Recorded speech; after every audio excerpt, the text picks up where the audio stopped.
Supply chains are facing unprecedented risks. Today, one of the biggest threats to supply chain resilience is cargo crime, costing businesses billions of euros in losses annually, and attacks on cargo facilities and modes of transport by organized crime groups and others are growing year over year. To mitigate these risks and prevent losses, businesses and law enforcement agencies need one key ingredient: intelligence. As the leading industry association for supply chain security and resilience, the TAPA APAC Intelligence System, TIS, provides this solution.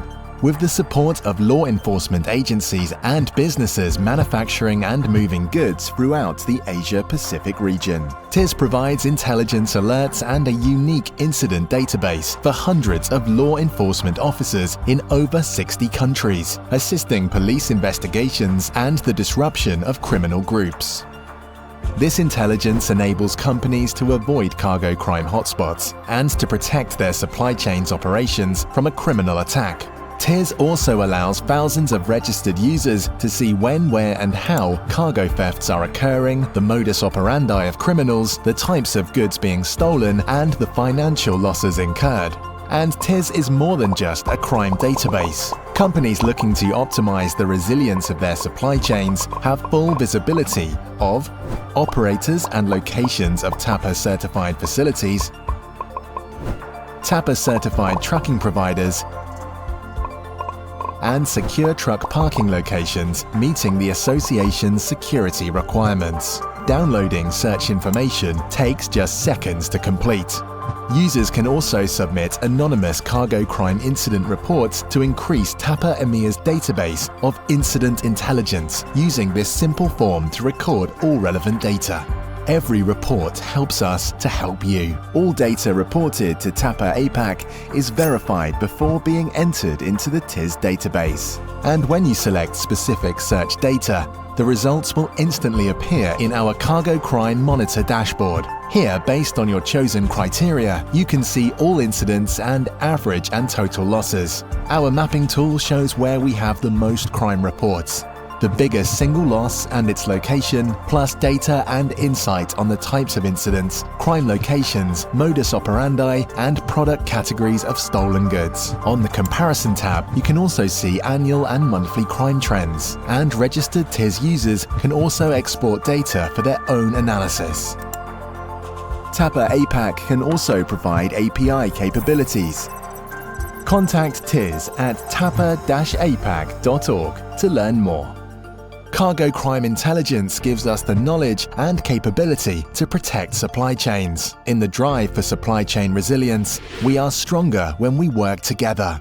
Use TIS, feed TIS, and together we will continue to reduce the threat of cargo crime. You can submit your data securely and anonymously and increase the benefits for our entire cargo security community. Learn more about TAPA APAC at tapa-apac.org. Intelligent Supply Chain Resilience Solutions.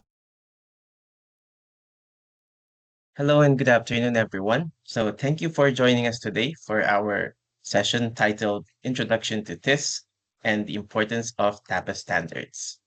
Today, I'll be introducing myself, my name is Chris, and I'm TAPA APAC's Intelligence System Expert and our TIS expert. And today joining with me is Ms. Yvonne Wong, our Head of Standards for the TAPA APAC. So we'll just share today a overview of how this works and also on how TAPA standards can help your company to secure your supply chain. So to save everyone's time also, since we're already 5 minutes past our starting point, I'll keep it simple and brief, and I'll also show all of our details in a live demo on how this works. So I'll just briefly share first on cargo crime. So the reality of cargo crime. So this is the reality of cargo crime across different regions and industries. These headlines are not isolated incidents. They are a growing trend that affects electronics, fuel, cigarettes, consumer goods, and even everyday retail items. what we see here in the slide is a pattern. So cargo theft and counterfeiting continue to escalate because intelligence is scattered. Reporting is inconsistent and incidents are often handled in silos. So without consolidated data and real-time intelligence sharing, businesses face bigger financial losses and operational disruption and long-term reputational damage from counterfeiting. So even large companies with strong systems still struggle when when there's no shared visibility across the supply chain. So some of our data that we captured for the third quarter of this year is our losses that we see is direct losses is 11.5 million. These are losses that are saw and captured from cargo crime incidents, which is directly related to theft and intrusion and similar types of incidents that we have. For the indirect losses, these are the amount that we saw from counterfeiting. So so for the opportunity that a brand can have these profits was stolen by counterfeiters because instead of buying from the original ones in that the brand creates, um, some of the consumers are buying the fake goods that are being produced. So we see here a total of 280 million and growing for the indirect losses just for the third quarter alone. So some of our direct losses for what's the captured data of this is like for our theft from vehicles, which we see about 25% for all of the captured data. So that's what we see. And then for the modus operandi that's being used and utilized for both vehicles and also facilities is we see intrusion as the main point at 37.5%. And then a bigger factor is the location of where the thefts are being done, which we see here is en route. So these are cargo assets in transit or being transported to their destination facility. So we have 40% of those that we see from all of the third, only for the third quarter of 2025. So we'll be compiling all of the information that we received and we'll be posting it in our annual report coming in next year. So this is where this comes in. So the TAPA APAC Intelligence System, this is a risk mitigation tool developed by TAPA to help in supporting supply chain stakeholders regarding the ongoing threats of cargo crime. So this provides a global cargo crime database, which also also houses all of our TAPA certified sites and provides data reports for our members. So one of the reports that we send out is a monthly data analysis report, which is shared to our members every month, and then a quarterly report. If you're able to see the last that was already sent out this week, we have already sent out our quarterly report for the third quarter. And then we also send out incident alerts for specific incidents that are a major ongoing issue. And then we have personalized reports done through the platform. Later, I'll show you in our demo on how to generate these personalized reports. And then we also have case studies and insights by professionals. So some of our members have volunteered to share their knowledge and expertise related to a field that is correlated to this specific incident or crime. And then we capture those insights and then share it to our members as well. So I'll share to you the live version. I have here a GIF regarding this platform for logging in, but we'll be using the live session, the live demo. On, give me 1 second while I share it here.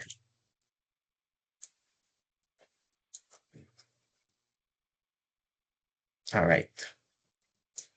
Okay, so this is our this platform. So once you log in, or once you see earlier on the slide that's logging in, we'll also send you the link to if you need to log in. So this will be the main home screen, which is the login. After the login page, you will be greeted with this home screen. So you have five tabs to choose from, which is also seen on the left side for easy navigation as well. So you can see it here.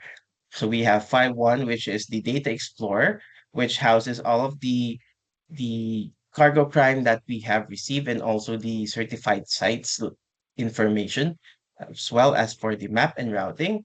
This is the AI resilient route planning tool that this provides to have an alternate suggestion routes. I'll show it to you in a while. And then this is the cargo crime monitor, which is the personalized report maker of the this platform. And then this is the filter data. I'll show it also later, which will show you how to use this based on all of your information that you are requiring it to show. So you can cater it according to your preferences as well. And this is our incident report. So the incident report is where you can submit your incidents and share it with this. And then you can also utilize this whether you're a member or a non-member. You can use the incident report to share these incidents and help in in combating cargo crime. So we can go ahead first with our Data Explorer. So we can click on this one, or you can also click on the left one. As you can see here, you'll be greeted with in a chunk of incidents that are across the globe. So once you log into this, you'll be able to view the global database of all of the cargo crime incidents across the globe that's being shared through this unified database. So let's just first change it to the APAC region. I'll show you here late how to navigate as well. So here for our Data Explorer, we have now changed it to the APAC region. So you can see here we have from Thailand, India, South Korea, Vietnam, and the likes. So you can see here that all of the information shown is for the APAC region, and we can skip through all of them in unison to see all of the information that you have. So the database houses all of the incidents that we have captured for the APAC region. So as you can see here, the latest one we have is December 1. So this goes as far back as the year 2000 if you need it to be. So you can use this filter to see it as far as you want. So we can click here like let's see about 2020 as an example.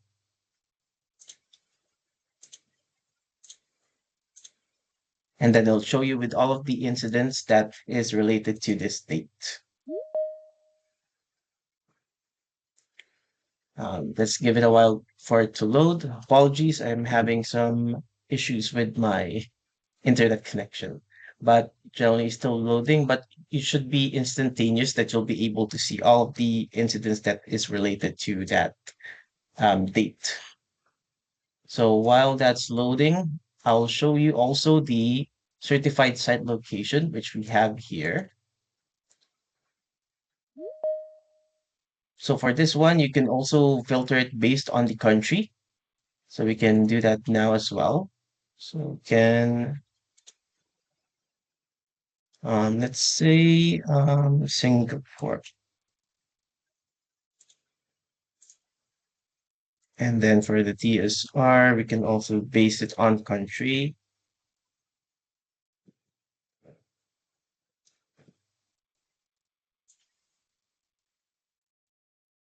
And then click apply filter. So basically, this is how you use the filter data option. You can base it on for all of your preferences. So you can change it based on the incident category, which we'll be tackling in a bit. Okay, so we can go back to the Data Explorer and then click on the certified site location, and it will show us everything and all of the FSR locations for Singapore, for the country of Singapore, and as well as for the TSR locations. Oops, did not save. Apologies for the issues. This is only on my side. It should be good for the others that are accessing this. You can see here that there is the TSR locations for Singapore. Now let's go back to the incidents. There it's already loaded, and you can see that all of the cargo crime incidents is shown is from the year 2020. And you can have a look of it as well. So you can see here more information related to the modus operandi, the incident category, the country, and also some product details as well. You can see here the value that the loss value that on this specific incident, and then there is a description written under it. This is the same goes with the FSR and TSR locations. If you need more information, you can click on it and it will show you with all the information related to this site. And you can also download their certification document so that you can view that it's still live and is still valid. All right, same goes for the TSR locations. All right, so that's how you use the Data Explorer. Let's just put it back to our most recent one, January to December this year. All right, go. So you can see that it loads faster now. So for this one, you can also filter it down and hone it based on your most preferences. So there is an incident category here where you can see clandestine, fraud, hijacking, robbery, theft, theft from container, theft from facility, trailer, train, vehicle, container, trailer, and vehicle theft of vehicle as well, and truck theft, and also counterfeit. So based on your preferences, you can click on any of these to show specific related incidents. So let's say counterfeit here. It will show you all of the counterfeit data. So you don't need to select just one. You can have multiple incident category selected, so theft from facilities, and then can also click on theft of vehicle, and then the modus operandi attached to it. So we have here for cybercrime, deception and other, deceptive pickup, deceptive stop, forced stop, internal. So these are insider thefts. So intrusion, theft from moving vehicle, and unknown for modus operandis that are not yet generalized into a specific category, and the violence and threat with violence. You can click on it and it will show us with all of those incidents that are related to this. So you can see here, I clicked three on each side, and then it shows us with specific incidents that are related to those.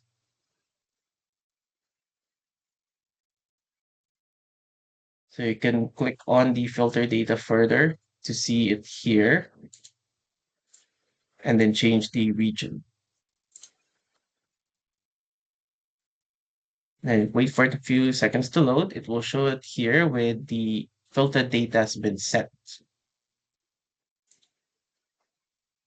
It's just taking a while for my side again. So anyway, so when you use all of these functions, even the product category, you can use to further hone in on your incidents that are you're looking for, and also the location types, and then the city and the countries that are available.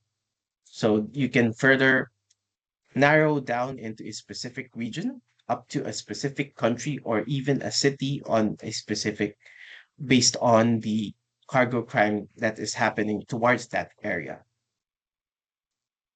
All right, so we can go now to the second feature of this, which is the map and routing. I'll show it here. I already preloaded the map since My connection is taking a while. So we already have it here.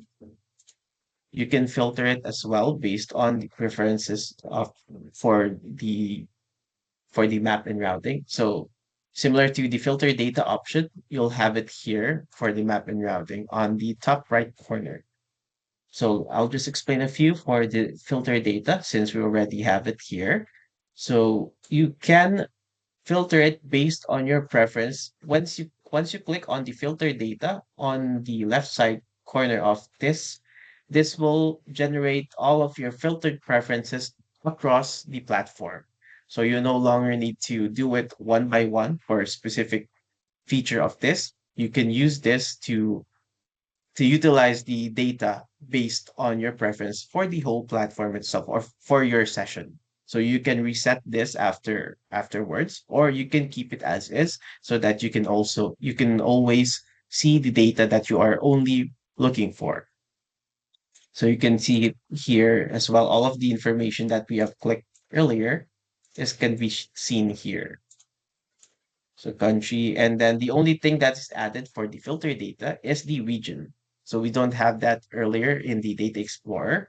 So there's only countries for that one. If you wanted to have a region-based filtering, you can select the filter data to see the regions. So you can see here the EMEA, APAC, and Americas for the regions as well.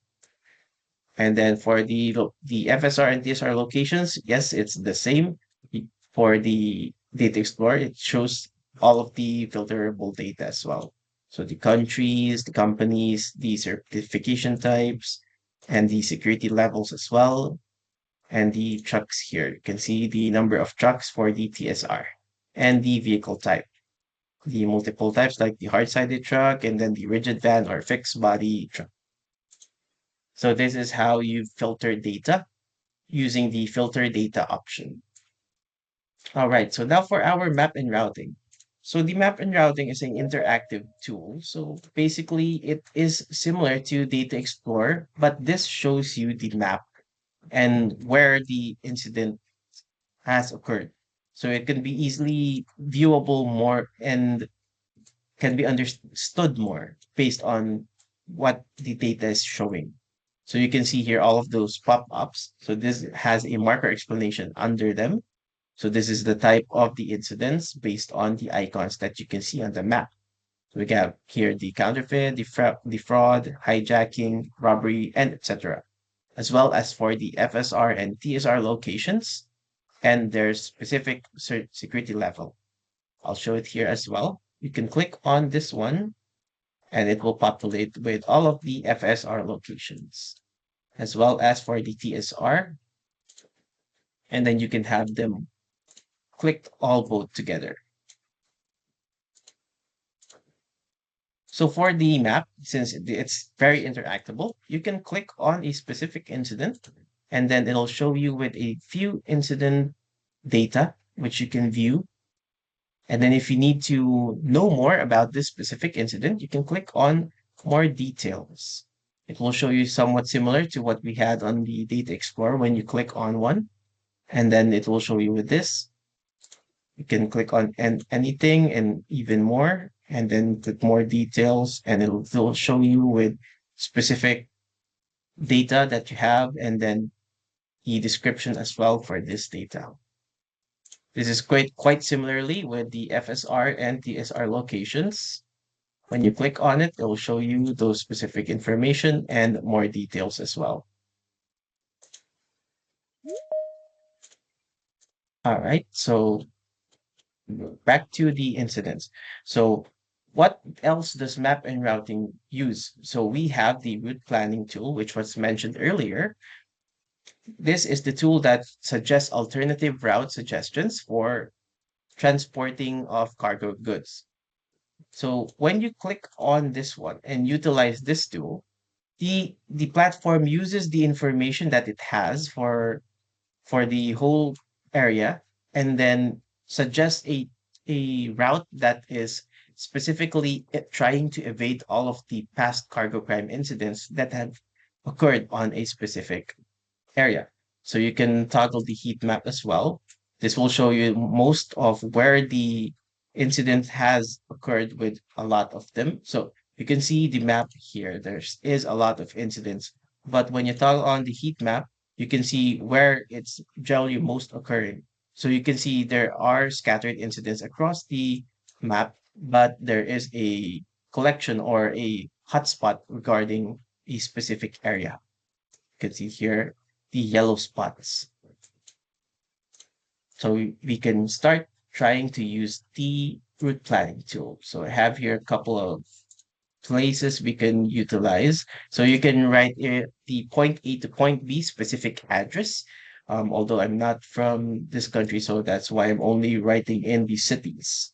So we can click search, and then the map will generate a suggested route. So you can see here the blue line. Let's just take this off. So you can see here, as you can see, there is this blue line which the platform has shown and suggested. So you can drag this out if you want it to have a different route or location that is going to be used by your company. But the first suggestion is shown here. So let's just open up the heat map here. 1 second.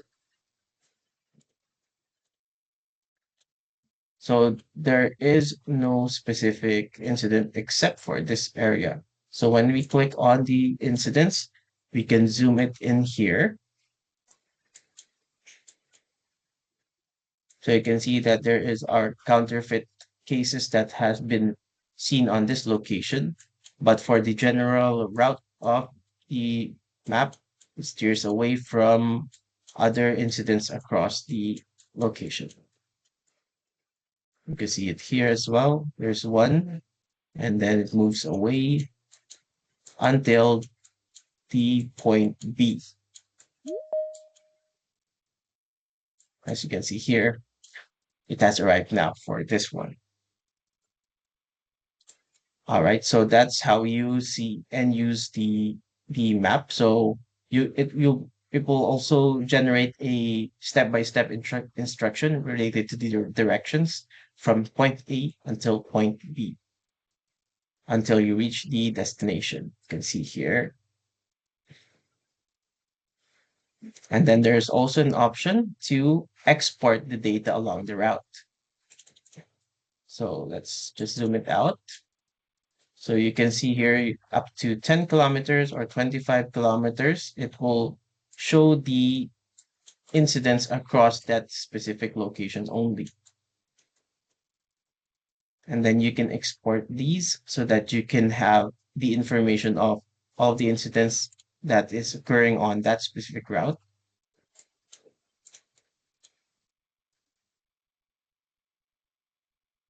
And then you can also toggle it off. So you have the full function for your utilization. You can also use the bookmarks. So if you're doing this a lot, you can save it so that you don't need to manually input every time. So if you're having a delivery scheduled every week or every month, you can use this as your assistant or support on using the route planning tool. All right. And then as well as for the incidents, you can click on the FSR and TSR locations so that you can also be informed on the specific areas a specific certified site is located. So let's say you're having a long drive, you'll be able to view this and then contact the person to see if you're able to store your warehouse, your cargo goods being transferred or something like that. So you have this information to support you as well. All right. And then this is how you use the map and routing of this. And then we can skip now to the cargo crime monitor. So this is for our personalized reports that this provides to the members. So you can see here that it is also filterable based on your data, and it shows here with more filters. Let's just give it a while for it to load. There we go. So you can see here that you can add the location type, the modus operandi, and also the categories and the product category. So let's just keep it simple for now. So we have here 1 year worth of data on the incidents that occurred. And then we can click on the Asia Pacific and then click filter results. Then it will show us with all of the data for this 1 year alone. You can see the heat map there on where the incidents come from. And there is a breakdown here for all of the incidents captured under that 456. And then we can also toggle this one. So there is a Euro to USD option to toggle for easier to understand for the total loss and average loss. So let's just click on that again. As you can see here, we have an average loss stating value of 163,000, and then the total loss for this 456 is 30 million USD. And then there's the breakdown. So there's the biggest single loss for this specific, which you can see here comes from Hong Kong, 7.5. You can view and understand more of the incident here by clicking on it. And then the percentages, you can see it here for your risk mitigation planning to support your with these data. So you can see here the top incident category percentages, and then the top product category, the top five, and then the top five for the location type of where those incidents has happened, and then the top five modus operandis being utilized for the data that we have. So you can see here the number one is intrusion, followed by violence, and then internal insider theft, and then unknown, and then deceptive means. You can see it here. So based on the information here, let's say this is the information that you are looking for. You can base it on your more on the filters based on your preferences, like for specific countries, and then the type seat here. And then when you click on filter results, it will show you with the same report in which you can also export. I'll show it here. Let's just download it.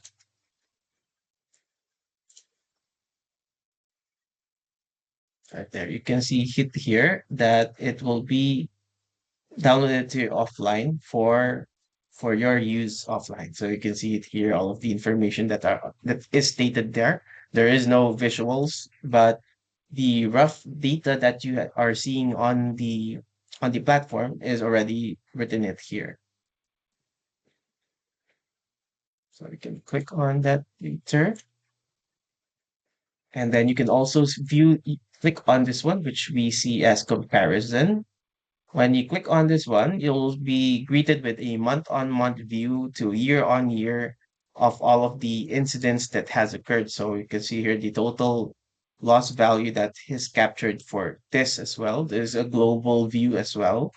And then the percentages for the reported value. So you can see here that out of all of this this number of incidents that we have in the database, there's only a 13% that is, or 14%, as we say, that is reporting a number that is being lost. So this amount came from only about 14% of all of the incidents. And then you can see here the total number of certified FSR locations. This is combined for all of the regions, as well as for the TSR locations and the number of trucks that is certified by TAPA. And then here is the country breakdown for each country, the month and month to year. So this is all for all of the incidents. So this is not filtered on just 1 year. So this is for the whole database as a whole. So you can see the breakdown here for the TSR security levels. Yvonne will explain further later related to the security levels as well. As well here and then So that is the cargo crime monitor, and the filtered data we have already discussed. And then last one is for the report and incident. For the self-certification, this is still ongoing for to be live on for the APAC region. So we'll not be tackling this one for now. So let's go for the incident report and incident. So you'll be viewed here. So both members and non-members can utilize this information to submit an incident and share it with this. So you can hear the date. So there is the red marks that which needs to be highlighted. So you can see it here. And then the incident category, let's just say date, and then let's just fill it up. So we just need to fill up the red ones. So the more information, it helps better. But for the brief purpose, the base minimum that we need is for the red marks, and then country, and then the region. Okay. And then once you click save, it will be sent to the TIS team to be verified and reviewed. And then once it has been verified, it will be uploaded to the database, and then you'll be able to view it on our Data Explorer and Map and Routing. So that's it on how you use this. Let's just head over to our. So also we have a working group for this. So we have just finished the meeting for the 2025, and now we are recruiting for this working group for 2026. So this is a dynamic group that's composed of industry professionals, which will be sharing insights and understanding crime and how to mitigate it. So, what you can benefit from when you join this group is that you'll be staying informed with all of the recent cargo crime trends and issues. You'll be the first to know about it before everyone else, and then you can collaborate and connect with local, regional LEAs and supply chain experts and partners. That is part of our working group as well. So you can stay up to date also with all of the updates coming in from this, and you will receive your an in honorary TAPA APAC TIS ambassador title and recognition once you are part of this team. And then you'll be also gain your own privilege complimentary gain access to our TIS platform and its risk features. So you'll be able to use the TIS once you join our working group.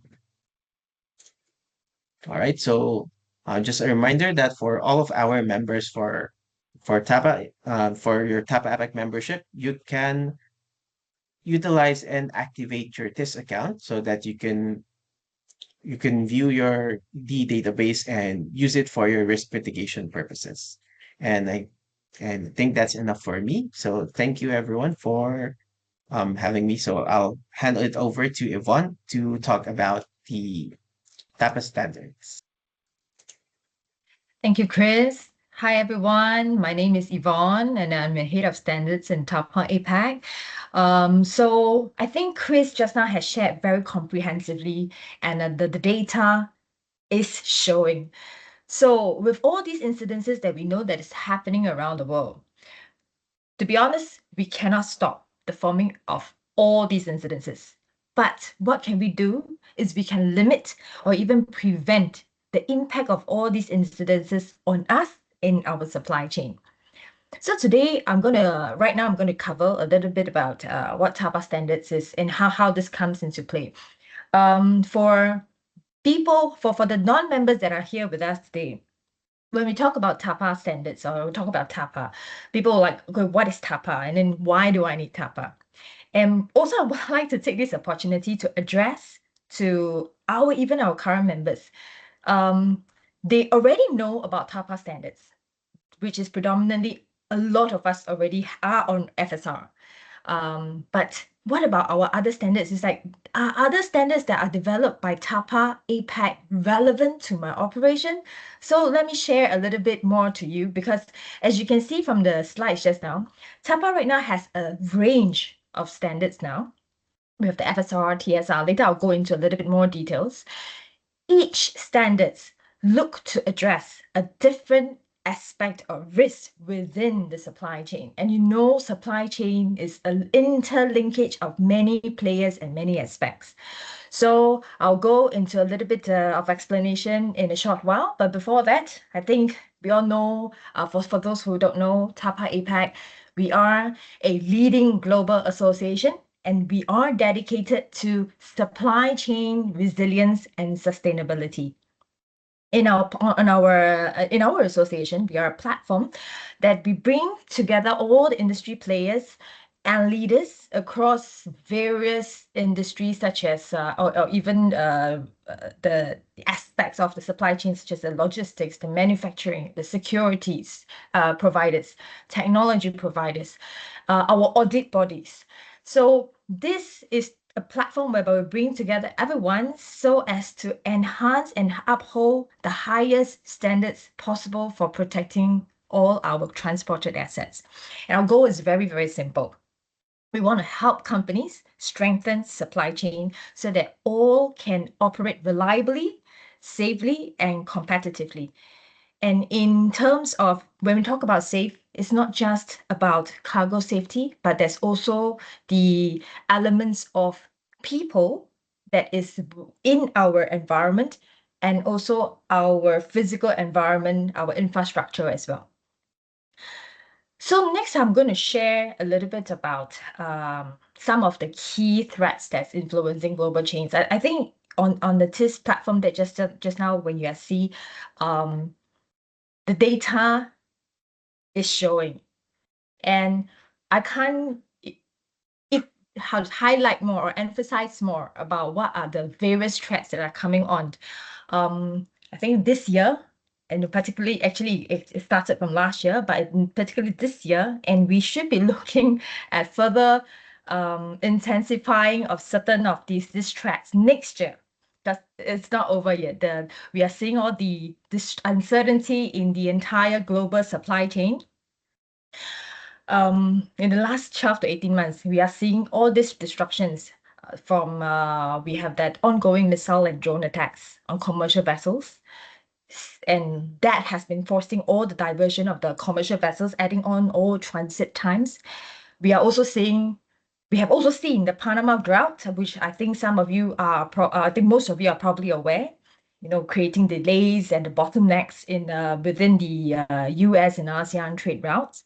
And the extreme weather for the last quarter, major floods, major rains around China and the Southeast Asia have disrupted a lot of electronics and automotive supply chains in particular. Now, of course, then we have to see the trade tensions that's also going on. Still ongoing, we have the US-China tension that looks to be intensifying, and more players are also more people, more countries are getting involved, it seems. And not withholding that the Russian-Ukraine conflict is still ongoing. But however, and all these conflicts have resulted in shifts in the manufacturing to Southeast Asia, and in particularly Vietnam, India, Malaysia. Well, of course, this is a good news for us, but such rapid relocation also brings along increased risk due to immaturity in infrastructure and inconsistency security practices, because in APAC, this region, it is still a developing and rising region.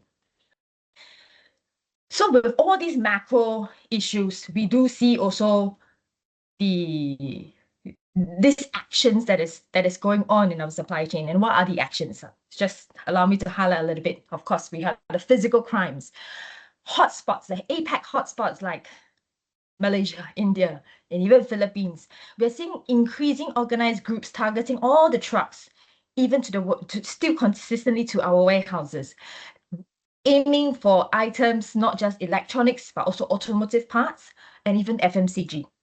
So I just want to bring along this in 2024, I think that was the BSI report by one of our audit bodies. I think 2025 is not out yet, but let's stay tuned for it. I'm staying tuned for it.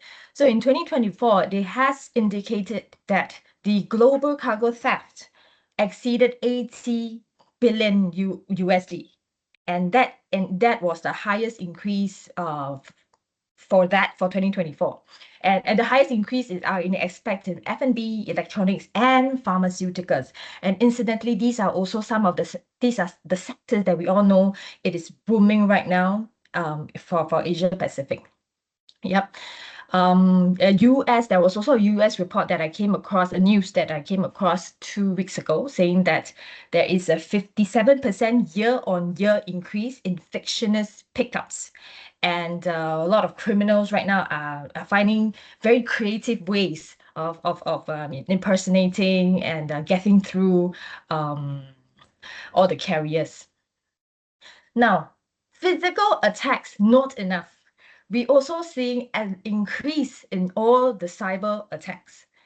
So we see all the hacks that's going on, the cyber hacks. They are targeting sophisticated targets on all our logistics softwares, our system. And because of the use of increased IoT, there is that prone to be attacked where if you are not properly secure. In last year, we see a very big ransomware in Australia. I'm not going to name the company name, but in the ransomware attack in Australia, particularly disrupted 4 major ports and halted the cargo movement for many, many days. So for those who are aware, or you can do a Google search on what was that and read more about it. Yeah. So now you can see cybersecurity is no longer just an IT risk like before. It is already now an operational continuity risk. And therefore, we need a consistent standards because right now criminals are getting more sophisticated and they're going into ways not just physical, but also digital. Yeah. And next on, of course, we still have also our counterfeit still ever growing, and with the fake automotive and electronic parts flooding Southeast Asia. I think for all this, you can actually go into our TIS system and see which are the you can do the filter like what just now Chris has taught us how to go through. What are the incidences that was that is for particularly for electronics, which are the ones that is and based on that, what are the ones that was counterfeit, counterfeit or smuggling, etc. So TIS is a very interesting tool, which I think you can get all these data, whether for your plan, operational planning, or also for your further understanding to prevent what is to foresee, to make some forecasts. It's very, very useful. Then, of course, because pharmaceutical is moving into our region, so we are also seeing, and especially I think after COVID, we are seeing a lot of pharmaceutical counterfeits growing globally. Okay, and not to say illicit trade, it's always been there. And where the region rises, when there's more money to circulate, then you will see there will be more this kind of illicit trades going around. So with attacks, with macro situations, with attacks, and with various forms of attacks, what's more, there has also been an increased demand in environmental sustainability expectations.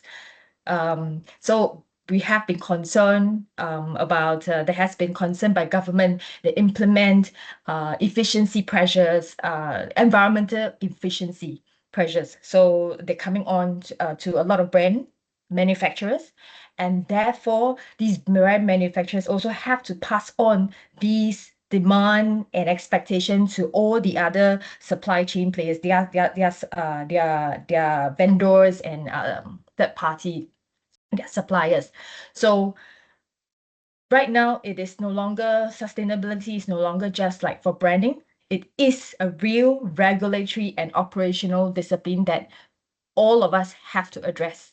Some now a little bit, but you will see that it will be a big part in all the aspect to address for supply chain management. So as you can see, for all this, it is about talking about consistency for all the stakeholders in the supply chain. And therefore, in this world where disruption is the norm, resilience then have to take on a very deliberate form, because you can see that in the next slide. When you don't have the adequate security measures, what are the consequences?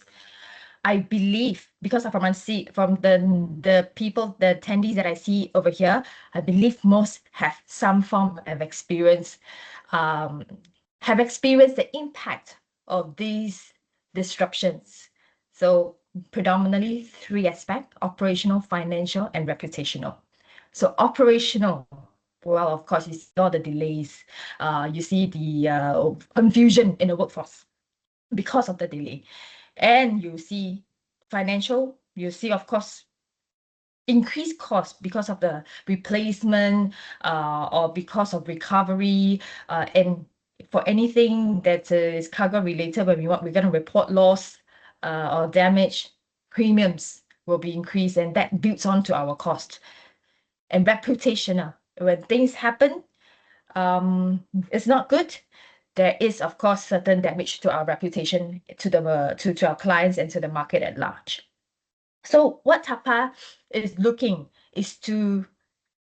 looks to do is to help companies avoid all these pit holes through our structured and proven standards. So I think all of you know that TAPA started with FSR, and that was like 25 years, some 2 decades ago when we started. And we had the very first standard was the Facility Security Requirements, which is the FSR. So these three standards, as you can see over here, they are global standards, which means that they are used for both three offices, which is in America, Europe, and APAC. So first, FSR looks to address the facility of our storage environments, okay, and of course then TSR. And just now I'm going to bring back to the point whereby I mentioned just now. There are people who are already FSR certified, but they are wondering that I don't need TSR because I do not have my own trucks. But why I would like to take this opportunity to encourage, even though you do not have your own fleet, but why is it also beneficial for your company to go on TSR audit certification or training? Because as long as you have cargo in the facilities, your cargos in your facilities needs to move out, right? Therefore, when your people are equipped with TSR knowledge, they will be able to help that transition from the FSR, from the facility to the truck, and enable the truck to move out safely. So then that helps also in your operations when your people are managing and dealing with your truck suppliers. And then, of course, CSS, which is actually launched earlier this year. And I think I've mentioned already just now about the increasing digital incidences around the world. So cybersecurity looks to address all the data security in your site. Yeah. Now, I think going very quickly, so with all these global standards, we also have in design for APAC standards in particularly, just designed for APAC. And why do we have them? So for facilities, so we have the infrastructure, we have the trucking, we have the cybersecurity, the digital portion, and what else? Guarding security requirements. This looks at ensuring that your guarding companies and your guarding points are measurable, meets all the measurable, consistent performance standards. So this, I would say, is also an extension to your existing FSR security requirements. And I also like to encourage that all of you get your hands on this and understand how that can actually help you also to manage your third party. Generally, a lot we see that many of our members uses third party guarding companies. So how do you know whether they are up to it? Is it based on what is it based on? So not just on the processes, but also on the elemental applications to the site. So using our GSR will be very useful for you to monitor and manage what these guarding services are also doing. And this year, we have also launched PFSR, Pharmaceutical Facility Security Requirements. What is that? That is an extension and an enhancement from our core FSR, specifically tailored to pharmaceutical facilities. So I think we already know that APAC is going to look to be the pharmaceutical hub of the world. So, and with that, with all the growth, all the existing infrastructure in APAC currently is a little bit disintegrated and not at the same infrastructure level. And therefore, we hope that with PFSR, that can help to set the minimum standards for all the pharmaceutical players, or anybody that's involved in the entire pharmaceutical supply chain. Yep. And of course, last but not least, the risk assessment and BCP. I'm going to go a little bit faster because of the short of time. I think risk assessment, we started risk assessment in 2023. And this is a story that we always say, all the TAPA people will always say, we actually not say story, but this is a real case happening. But this is something that we always share with why we come out with risk assessment for TAPA. After COVID, a lot of people actually, because of COVID, a lot of people actually understand that they do not have a proper risk assessment done. Therefore, TAPA took the effort to actually put together a working group and come up with the risk assessment standards, whereby members can actually learn and take away with them a risk assessment program that they can straight away implement it in their operations.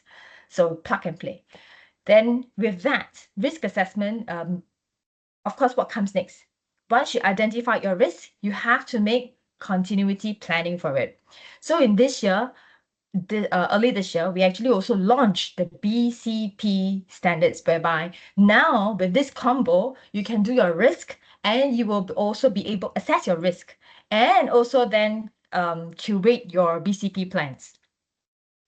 Okay, and then this is all about the APAC training or all the APAC standards. So for more information, do also stay tuned for our 2026 programs, whereby you will be able to and get yourself try to get yourself also involved and get to go for the training, and best is also to get your company audit certified. So very quickly on the upcoming TAPA standards, we do have a few of this that's going to be in the pipeline. Anybody who is keen to join us in our working group, please can write into us, and then we can note down your names and we'll tell you when we are going to kickstart the working group. So I think I already did mention about scrap management because of environmental issues, and scrap management, just want to very quickly point out, it is always a channel to exploit, especially for electronics, batteries, pharma, and metals, yes. So this is always a channel, and this is what we want to, one of the gap that we would like to address.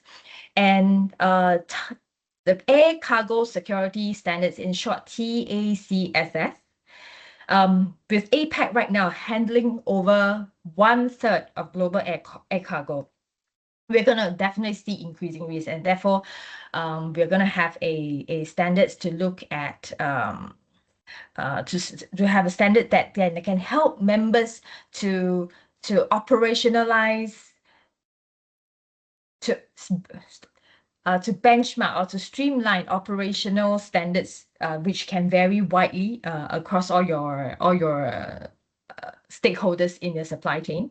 And of course, brand protection. I think I'm not going to spend too much time. We already know counterfeiting, illicit trade is an issue, and that. I think next and last but not least, so for anybody who's keen to take part, just let us know. And on this part, I think I've already emphasized on that, why utilize TAPA standards and be a partner. Incorporating all these standards is actually really, really easy. And of course, if you're a member, we help you through the training and through going through the audit certification. You will be able to see that the benefits go beyond just being compliant. It helps to enhance your resilience. It helps to build reputation with your in your customers. When you reduce your loss and you will definitely improve your ROI. And that being said, so every certified partner you work with, yeah, will then when they become an extension of your supply chain resilience program, yeah, it actually helps to make your life also easier when you operationally. Okay, so I think we are running short a little bit of time over time. So next slide actually is just to talk about TAPA. Who's that? Chris? Yes, apologies. My internet is running a bit slow. So yeah, the next slide is just showing all of the companies that we have for that are members as well. And then we can skip now to the Q&A since that we don't have enough time. We have one question here that we can answer for all of the participants that are still wanting to have some questions. You may directly email to us your questions and then we can answer it on via email. So for now, we'll have the question here written for Yvonne. So as asked by Esther, what's the difference between TAPA CSS and ISO 27001? Okay, for ISO, for cybersecurity in particular, ISO looks at actually the company level. But for TAPA CSS standards, right, we focus on site, so your warehousing environment. So that is tailored specially for that. So that is the difference. To find out more, just sign up for our CSS training. But I hope that answers. If you've not, can let me know how I can help you to address. But anyway, Chris, I saw a message from Kenny. Is only TAPA member can report or obtain incident information in TIS? Maybe Yes, you want to. I've answered this. Yes, we can mention this as well. So for members and non-members, they can both report to an incident to TIS with the full feature of the reporting feature of TIS. However, if you wanted to view or download incidents and data on the TIS platform, you would need to have a TAPA membership for you to be able to utilize it. So once you have that, you can directly email to this at tapapac.org to have any incident downloaded for you, or you can already view the full database in the platform once you've logged in. Yeah, so that's the how you're able to view and download the data for this. And I think that's all questions we have. So if you have any other questions that you would like to know, you can, I think yeah. If you have any questions you wanted to share or ask, you may directly email to us so that we can assist you further. And then I guess for our last one, so we can, I thank everyone for joining us today for this session to know more about this and how TAPA standards work together with this and how you can boost your resilience with the help of TAPA and this. So thank you, everyone. I think we have last question here.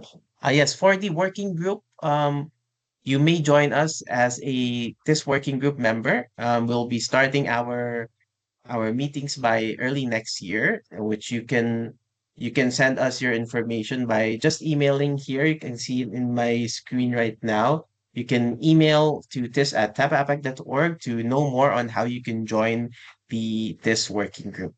And hopefully I can see you both all there. So we'll be having monthly meetings and learning sessions throughout the year as a this working group.